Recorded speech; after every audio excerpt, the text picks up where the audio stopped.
तुम भी अकेले हो क्या मेरी तरह? वो अपनी नाजुक दूधिया बाहें मुकाबिल की गर्दन में डालकर उसकी आंखों में झांकते हुए बड़ी मोहब्बत व हमदर्दी से इस्तफसार करने लगी, जैसे उसका दुख समझती हो। हाँ, मैं बहुत अकेला हूँ। ये बात अगर वो होश में होता तो यकीनन कभी ना कहता।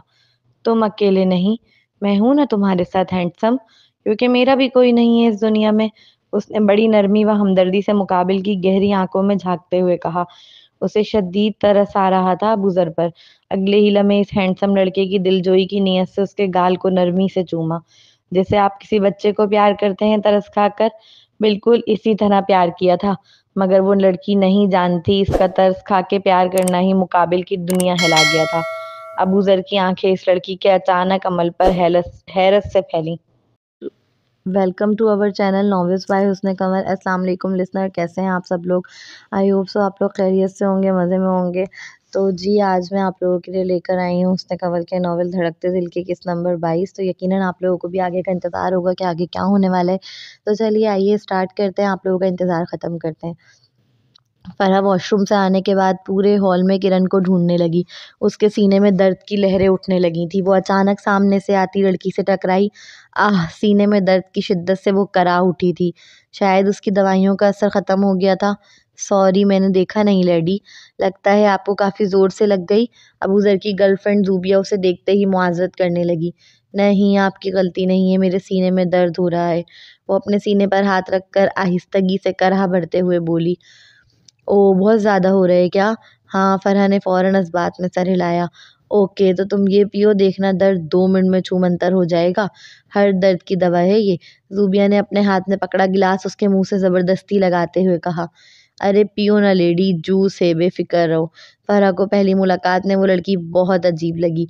ख़्वामख़ा ही जूस पिलाने के पीछे पड़ गई थी। ज़ूबिया ने उसे मुतमईन किया कि उसके गिलास में जूस है, तो वो अपनी जान उस अजीब लड़की से छुड़ाने के लिए एक सांस में ही सारा पी गई। इसका टेस्ट कितना अजीब सा है, उसने बुरा सा मुंह बनाते हुए कहा। ओ लेडी, अभी बस कुछ देर रुको और फिर देखना जादू। वो ये कहकर हंसती हुई वहां से गुजर गई।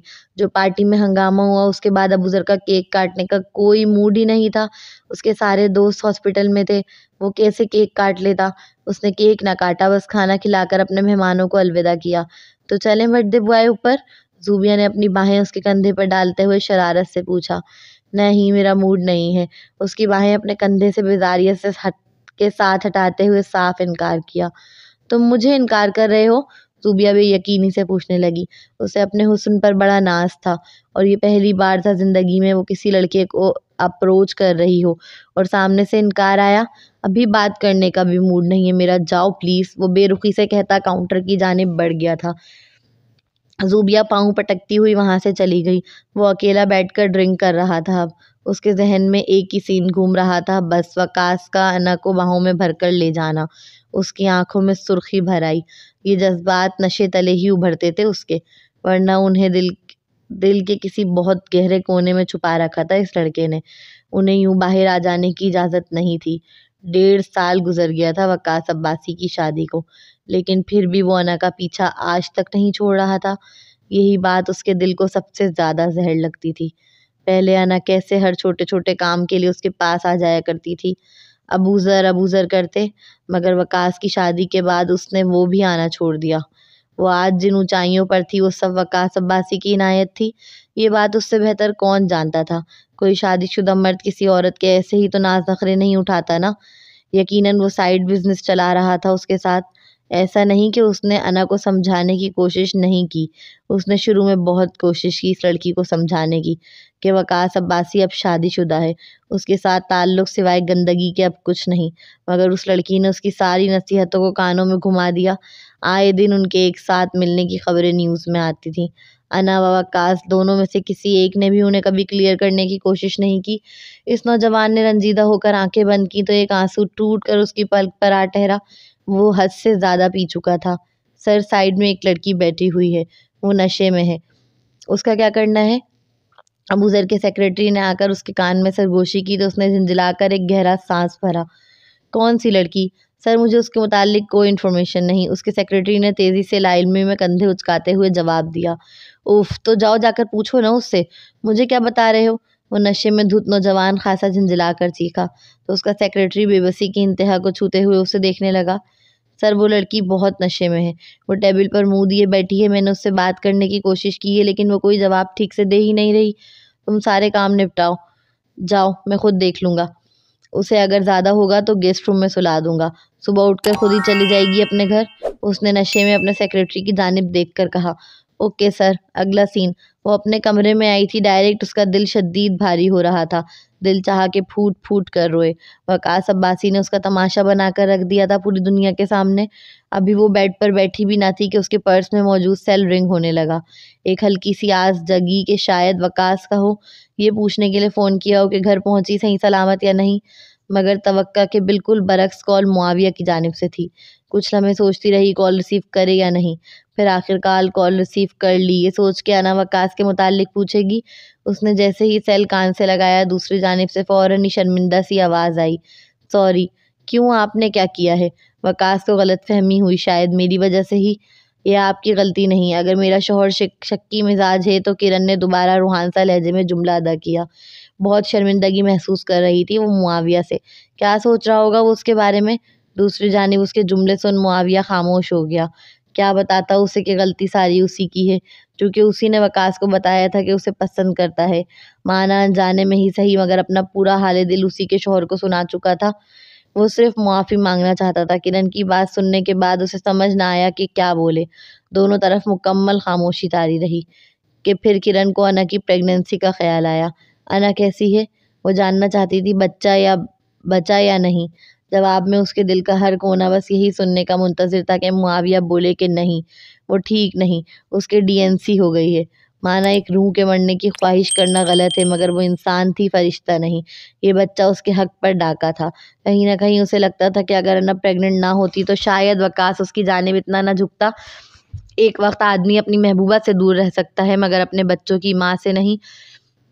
बच्चे माँ बाप को एक कड़ी से जोड़ देते हैं। शायद यही वजह थी कि वकास उसे अपने बच्चे की माँ नहीं बनने देना चाहता था शुरू से, क्योंकि वो उसे जोड़ना ही नहीं चाहता था ज़िंदगी भर के लिए, और जिसे वो जोड़ना चाहता था इसे जोड़ चुका था। अभी वो दवाइयों के ज़ेरे असर सो रही है। डॉक्टर ने कहा है कि उसके सर पर गहरी चोट आई है। 2 दिन तक हॉस्पिटल में ही रहेगी। तुम चाहो तो कल पूछने आ जाना, मुआविया ने नरमी से जवाब दिया। और कुछ कहा डॉक्टर ने? क्या तुम मुझसे कुछ छुपा रहे हो? वो जिस तरह गिरी थी, यकीनन डॉक्टर ने कुछ तो कहा होगा बच्चे के मुताल्लिक, जो मुआविया उसे बता नहीं रहा। क्या मुआविया भी वकास के साथ मिला हुआ है? अचानक ही उसके जहन में ख्याल आया। नहीं, मैं भला क्यों तुमसे कुछ छुपाने लगा?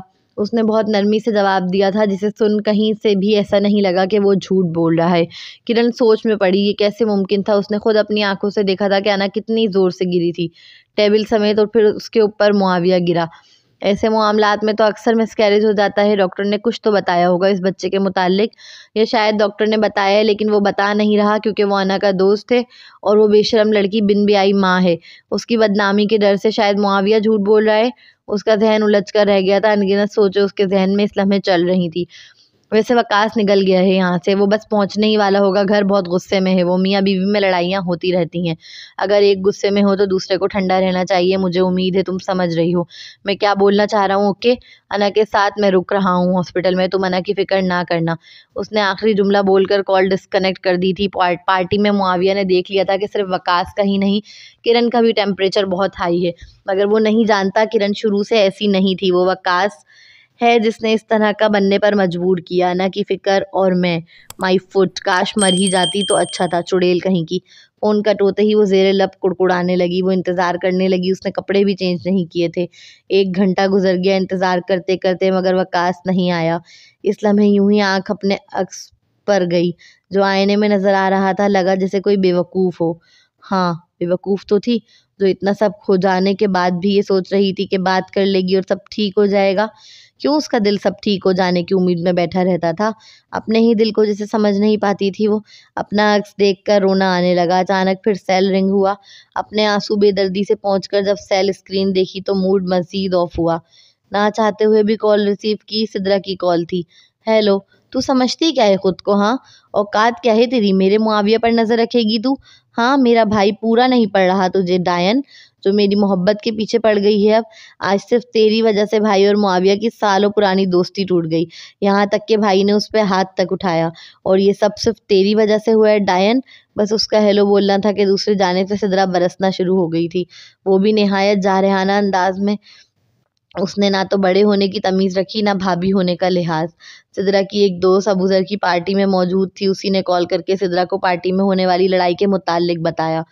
ज़ुबान संभाल कर बात करो सिदरा, मैं कुछ बोलती नहीं हूँ इसका मतलब ये नहीं कि तुम जो चाहे बोलती चली जाओ। तुम्हें कोई तमीज़ है कि नहीं? मैं ना सिर्फ तुमसे उम्र में बड़ी हूँ बल्कि तुम्हारे भाई की बीवी भी हूँ। किरण भी जवाबी कार्रवाई पर उतरी। अभी वो गुस्से में बोल ही रही थी कि दूसरी जानिब से सिदरा तेज़ी से बात काटते हुए बोली, ज़्यादा दिन नहीं रहोगी। बस उसका इतना जुमला ही काफ़ी था किरण की दुनिया ज़ेरो ज़बर करने के लिए। क्या क्या मतलब है तुम्हारी इस बात का? वो खुद को संभालते हुए पूछने लगी। किरण की आवाज़ ने ही सिदरा को बता दिया कि वो काफ़ी डर गई है। क्यों, झटका लगा जानकर? वो खुशी से इस्तफसार करने लगी। तुम जैसी लालची औरत के साथ बिल्कुल ठीक कर रहा है मेरा भाई। उसके जहरकन जुमले किरण के दिल को मज़ीद पारा पारा कर गए। सिदरा, बकवास बंद करो वरना मैं मुंह तोड़ दूंगी वहीं आकर तुम्हारा, समझी? किरण जोर से धाड़ी। मेरा मुंह तोड़ने के बजाय बच्चे पैदा करने पे ध्यान देती तो आज ये दिन ना देखती। यही एक वाहिद फ़ायदा था जो तू मेरे भाई को दे सकती थी, वो भी तुझसे दिया नहीं गया, यूज़लेस औरत। लोग कितनी आसानी से एक औरत को बच्चा ना पैदा करना पाने का ताना दे देते हैं, जैसे सब कुछ उसी के हाथ में हो। अगर अब तू मेरे मुआविया के करीब भी नज़र आई ना तो मैं वार्न कर रही हूँ, मैं छोड़ूंगी नहीं तुझे। मुआविया पर नज़र रखने की गलती भी मत करना। वो सिर्फ मेरा है, सिर्फ और सिर्फ मेरा, और बहुत जल्द हमारी मंगनी होने वाली है। सिदरा ने खासा मगरूर लहजे में जताते हुए कहा और कॉल डिस्कनेक्ट कर दी। इस गमों से निढाल लड़की का जहन अब कड़ियाँ जोड़ने लगा था। पहले वकास का खूब तैयार होकर डिनर पर जाना, अबूज़र का मशकूक अंदाज में कॉल काट देना, परी के मुताल्लिक बात करते ही पार्टी में अचानक वकास का एक लड़की के साथ ज़ाहिर होना, उसे अपने शादीशुदा होने का ना बताना और अब सिदरा का शादी ख़त्म होने की नवीस सुनाना। वो कोई बेवकूफ़ नहीं थी जो ना समझ पाती कि चल क्या रहा है। सारी कड़ियाँ जोड़ने के बाद अब उसके चेहरे पर एक दिल जली सी मुस्कुराहट नमूदार हुई। आंखों से आंसू अब खुद ही बहने लगे। इस घर को बसाने के लिए उसने अपना 1.5 साल लगाया था, जिसे वो जालिम हरजाई एक लम्हे में बिखेर देने के लिए तैयार खड़ा था। वो रोते रोते यूं ही सो गई। अगला सीन। सबके जाने के बाद उसका हॉल कमरा मुकम्मल खाली हो गया था। सिर्फ एक टेबल और चेयर पूरे हॉल कमरे में अलग ही नुमायां हो रहे थे। हेलो हेलो मैम, उठो, घर जाओ अपने, पार्टी ख़त्म हो गई है। सारे मुलाजमीन को भेजने के बाद वो अपने कमरे में जाने की नीयत से उठा तो रास्ते में इस टेबल पर सर झुकाए सोती लड़की को देखा। उसके कदम रुके। वो हसीन सी स्किनी कलर की साड़ी में मौजूद परी टेबल पर अपना सीधा हाथ बिछाए उस पर अपना चांद सा सफ़ेद मुकड़ा रख पुरसुकून सो रही थी। उसके होंठों पर लगी ऑरेंज लिपस्टिक ने अबूज़र की तवज्जो मुकम्मल अपनी जानिब खींची।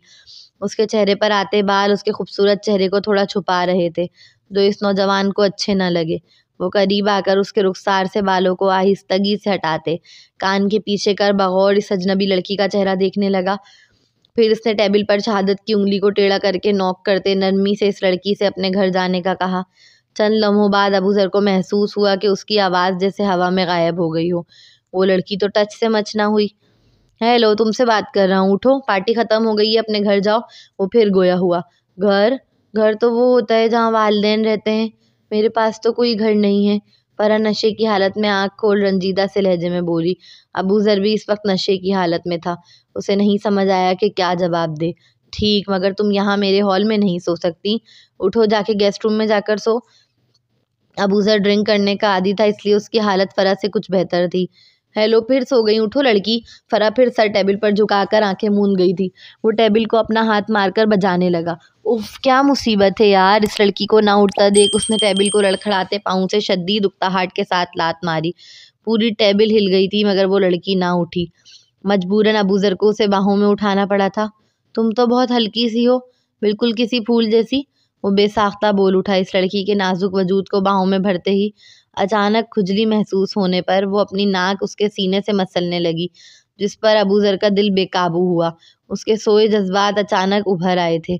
इस अजनबी लड़की के इस अमल पर, इस हसीन गुड़िया नुमा लड़की के होंठों से नजरें हटाना अबूज़र को दुनिया का सबसे मुश्किल काम लगने लगा था। तुम मुझे कहाँ लेकर जा रहे हो? उसने अचानक आंख खोलकर नशीली नशीली आंखों से इस हसीन नौजवान को तकते हुए पूछा। उसकी आवाज़ में नशे के सबब लहक आ गई थी। तुम कहाँ जाना चाहती हो? वो सीढ़ियाँ चढ़ने के बाद अब रुक गया था उसका सवाल सुन। लेफ्ट साइड गेस्ट रूम था और राइट साइड उसका रूम।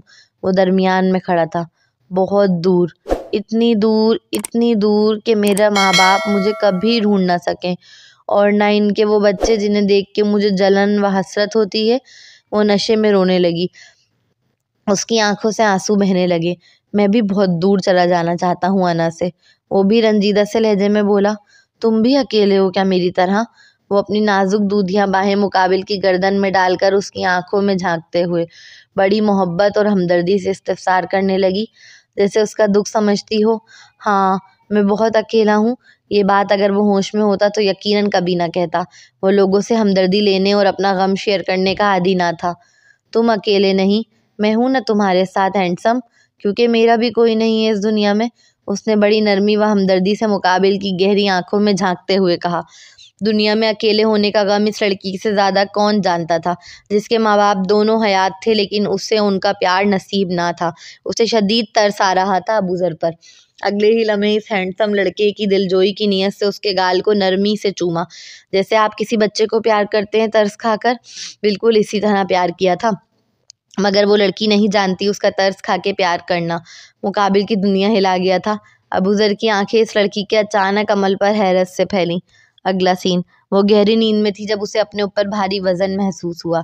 उसने आंख खोली तो अपने वजूद पर वकास को छाया देख वो हैरान रह गई। उसने फौरन ही वकास को खुद से दूर धकेला। इस अचानक हमले के सबब वो उसके वजूद से हट गया था, मगर अगले ही लम्हे उसने मारे गज़ब व गुस्से के इसके गालों में अपनी उंगलियां गढ़ाईं। क्या कहा था मैंने? हाँ बोलो, क्या कहा था मैंने? वो नौजवान आंखों से लहू बरसाते उसकी नींद से खुमार भरी आंखों में झांकते हुए धाड़ा। छोड़ो वकास। उसे चिढ़ महसूस हुई इस नौजवान से। खासा झिंझलाकर वो हटाने की कोशिश करने लगी। उसकी झिंझलाहट ने जैसे मुकाबिल के तन बदन में आग लगाई हो। मैंने कहा था ना मुआविया से दूर रहना। समझ क्यों नहीं आती तुम्हें मेरी बात? सुनना तो कजा उल्टा मेरे पीठ पीछे उससे मिल रही हो। क्या बहुत मुश्किल लगने लगा है उससे दूर रहना? हाँ। वो मजीद आग बगोला होकर चिंघाड़ा तो किरण की आंखों से आंसू बहने लगे। कहाँ से आ रहे हो? अना के पास से या परी के पास से, या कोई और नहीं? उसकी कड़वी बातों को पीते वो शदीद तैश के आलम में अपने चेहरे से उसका हाथ हटाकर झटकते तेजी से उठकर बैठ आंखों में आंखें डाल तंजिया लहजे में इस्तिफसार करने लगी। Shut up. जवाबन मुकाबिल जोर से चीखा। क्यों? ज्यादा डायरेक्ट सवाल कर लिया मैंने? वो आंखों में कदूरत लिए मासूमियत से पूछ रही थी। माना वो वकास की तरह चीख नहीं रही थी, मगर उसका ठंडा व कदूरत भरा लहजा ही काफी था मुकाबिल के दिल को जख्मी करने के लिए। चलो तो दूसरी तरह पूछ लेती हूँ, कितनों को मेरा हक छीन कर दे चुके हो और कितनों को देना चाहते हो? एक बार ही बता दो, मैं एक बार ही बैठकर रो लूंगी सारा। वो क्या है ना, बार बार रोने से मेरी आंखें कमजोर हो जाएंगी। अब हमारा जिंदगी भर का साथ तो है नहीं जो तुम पे भरोसा करके रोकर अपनी आंखें गंवा लूं। उसके जुमले नश्तर से ज्यादा दिलखराश मालूम हुए मुकाबिल को। तुम मुझे इतना गिरा हुआ समझती हो? वो बेयकीनी से पूछ रहा था। उसके दिमाग की रगें उभर आई थी। समझती हो? अभी भी तुम्हें शक है? ओके। उसने एक गहरा सांस लिया और आंसू जो बार बार आंखों से बहे जा रहे थे उन्हें बेदर्दी से पहुंचा। Let me clear. मुझे पूरा यकीन है मिस्टर वकास कि एक नंबर के बेवफा आदमी हो तुम। वो दांत पीसते फंकार कर बोली। वो एक दो सानियों के लिए उसकी कदोरत झलकाती आंखों को तकता रहा। उसे समझ नहीं आता था क्यों सब कुछ ठीक होते होते खराब हो जाता है वापस। मैंने पहले भी कहा था, मैं आज फिर कह रहा हूँ, मेरा किसी से कोई ताल्लुक नहीं है। वकास ने अपने किरदार की आखिरी बार सफाई दी, वो भी एक एक लफ्ज पर जोर डाल डाल के। ओ वाकई? किरण ने मजायका खेज अंदाज में आंखें टमटमाते हुए पूछा, गोया मजाक उड़ा रही हो उसकी बात का। मुकाबिल को शदीद जहर लगा उसका ये अंदाज। इतना जहर कि इस लम्हे शिद्दत से दिल चाहा कि इस लड़की का हश्र कर दे। उसके मना करने के बावजूद वो लड़की पीठ पीछे उसके दोस्त से मिल रही थी। पकड़ी जाने पर बजाय गिल्टी या शर्मिंदा होने के उल्टा अकड़ कर उसी पर इल्ज़ाम तराशी शुरू कर दी। वो कैसे आग बगोला ना होता? तुम्हें यकीन करना है तो करो, नहीं करना तो मेरी तरफ से भाड़ में जाओ। वकास एक एक लफ्ज चबा चबा कर गोया हुआ तो मुकाबिल उसके चेहरे के करीब अपना सुर्ख चेहरा लाकर बगौर उसका चेहरा देखने लगी। वकास को समझ ना आया वो क्यों इसे इस तरह देख रही है। पहले तो मुझे लगा था शायद दूर से देख रही हूँ, इसलिए मुझे नजर नहीं आ रहा, मगर अब तो करीब आ गई, अब भी नजर आ रहा है। वो लड़की दुनिया जहाँ की मासूमियत चेहरे पर सजाए बोली। क्या? मुकाबिल आईब्रो उचकाकर नासमझी से। गिल्ट व थोड़ी शर्म, मगर चिच चिच जबान से आवाज निकालते हुए, बिल्कुल नजर नहीं आ रही। निहायत ही कोई ढीठ आदमी हो तुम। किरण, तुम अपनी लिमिट्स क्रॉस कर रही हो। वो शहादत की उंगली दिखाकर वार्न करते हुए धाड़ा। और तुम कर चुके हो। वो भी उसी की आवाज़ के मुकाबिल आकर धाड़ी। तुम्हें क्या लगता है मैं अंधी हूँ? मुझे नज़र नहीं आता तुम क्या करते फिर रहे हो? तो तुम इस मुआविया के चक्कर में मुझसे लड़ रही हो सिर्फ इसलिए क्योंकि मैंने तुम्हें उसके साथ नंगे हाथों पकड़ लिया? ओ प्लीज़, अपने अल्फाजों को ठीक तरह इस्तेमाल करो। तुमने पहले ही आज मेरा काफ़ी तमाशा बना दिया है। वो चीखी। तमाशा? मैंने बनाया या तुमने? वैसे और कितनी बार मिली हो तुम उससे मेरे पीठ पीछे? कब से चल रहा है ये सब? वकास ने उसका बाजू पकड़कर झंझोड़ कर एक के बाद एक सवाल उसके किरदार पर दागया। बहुत हो गया। तुम्हें कोई शर्म लिहाज है नहीं और मुझ पे इल्ज़ाम लगा रहे हो? वो अपना बाजू छुड़ाने की कोशिश करते हुए आंखों में आंखें डालकर चीखी। मुझे नहीं रहना अब तुम्हारे साथ। छोड़ो मुझे, उसने गुस्से से भपक कर कहा तो मुकाबिल के चेहरे पर एक दिलजली मुस्कुराहट बिखरी। आखिर असल बात ज़बान पर आ ही गई। इन दोनों को अंदाज़ा ही नहीं था कि वो इतनी ज़ोर ज़ोर से चीख रहे थे कि बंद दरवाजे से भी सारी आवाज़ें बाहर जा रही थी। दरवाजे से कान लगाई औरत हल्का सा मुस्कुराई। उसने सेल स्पीकर पर रखा हुआ था। तुम्हें क्या? मुझे भी अब तुम्हें नहीं रहना तुम्हारे साथ। वो गुस्से से उसका बाजू छोड़कर चीखा। मैं कभी ऐसी औरत के साथ नहीं रहना चाहूँगा कि जब बाहर जाऊँ तो यही धड़का लगा रहे कि मेरे पीठ पीछे वो किसी और को घर पर ना बुला ले। उसके सख्त तौहीन आमेज़ जुमले किरण की रूह तक को छल्ली कर गए थे। इतना गंदा इल्ज़ाम! मारे गज़ब व गुस्से के उसका हाथ खुद ही उठ गया इस नौजवान पर जो उसके पाकीज़ा किरदार पर कीचड़ उछाल रहा था। अगले ही लम्हे एक ज़ोरदार तमाचे की आवाज़ गूंजी। 1-2 सानियों तक तो वकास अब्बासी को यकीन ही ना आया कि उसने थप्पड़ मारा है। आज तक किसी की मजाल नहीं हुई थी उससे बुलंद आवाज़ में बात करने की और इस लड़की ने उसने हाथ तक उठा लिया था। यकीनन ये उसी की नरम मिजाजी से फ़ायदा उठाया था इस लड़की ने। किरण! अगले ही पल वो ज़ोर से चिंघाड़ा, इतनी ज़ोर से कि किरण को लगा कि उसकी रूह निकल जाएगी खौफ से। उसका खूबसूरत चेहरा मुकम्मल अनारी हो चुका था। आंखें जैसे खून बरसाने लगी थी। वो खूबसूरत लड़की डर गई थी मगर चेहरे पर ज़ाहिर ना होने दिया। आंखें न हटाई उस पर से। उसके नज़दीक के थप्पड़ उसे बहुत पहले मार देना चाहिए था। मुकाबिल ने अपनी मुट्ठियां मजबूती से भींची। उसे लगा एक लम्हा भी और वहां रुका तो कुछ कर बैठेगा। वो दरवाजे की जानिब आ रहा है ये दरवाजे पर खड़े शख्स ने महसूस कर लिया। वकास ने दरवाज़ा खोला तो अब वहां कोई नहीं था लेकिन वो नहीं जानता उसका कहा एक एक लफ्ज़ फ़ोन के ज़रिए महविश बेगम के कानों तक पहुंचाया जा रहा था। इस लम्हे वो जाने लगा था मगर जाते जाते वो एक बार पीछे मुड़ा। मैं बिजनेस ट्रिप से आते ही तुम्हें डिवोर्स दे दूंगा। मुझे यकीन है इतना सब्र तो तुम कर ही सकती हो। किरण हमेशा डिवोर्स का लफ्ज़ इस्तेमाल करती थी, इस नौजवान ने कभी नहीं किया था और आज जब किया तो किरण को महसूस हुआ कि अब सब खत्म हो गया है उनके दरमियान। ये कहकर वो वहां से चल दिया। किरण अपना मुंह तकिए में छुपाकर रोने लगी थी।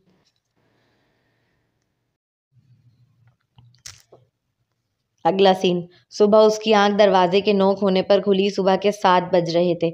उसने बारी होते सर के साथ दरवाज़ा खोला तो सामने उमर को खड़ा पाया।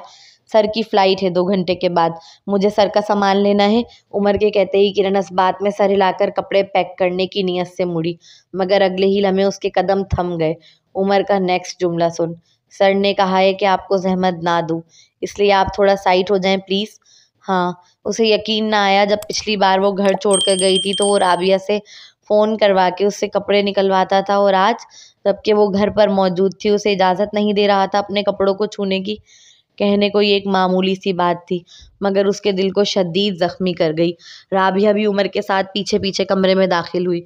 इन दोनों ने मिलकर ही उसके सामने कपड़े पैक किए। बस इस हरजाई ने एक हक छीना और मुकाबिल को लगने लगा जैसे वो अजनबी हो इस घर में, इस कमरे में। उमर सामान पैक करके ले गया सूटकेस में और राबिया उससे नाश्ते का पूछने लगी। मेरा कुछ खाने का दिल नहीं है, तुम जाओ। वो सिर्फ अपने आंसुओं पे ज़ब्त किए खड़ी थी। राबिया के जाते ही उसने दरवाज़ा बंद किया और फूट फूट के दरवाजे से लगकर ही रोने लगी। लेकिन जी आगे क्या होता है इन दोनों का मामला कब सीधे होते हैं समझ से बाहर है। दोनों शक करते हैं, खुल के एक दूसरे से बात नहीं करते। चलिए जी, इसलिए बोलते हैं कि मियाँ बीवी को अपनी हर बात शेयर करनी चाहिए, खुल के बात करनी चाहिए। खैर देखें आगे क्या होता है, इंतज़ार की करें आप लोग भी, मैं भी इंतज़ार करूँगी। मिलते हैं नेक्स्ट एपिसोड में, जब तक के लिए आप लोग मुझे इजाज़त दीजिए, दुआओं में याद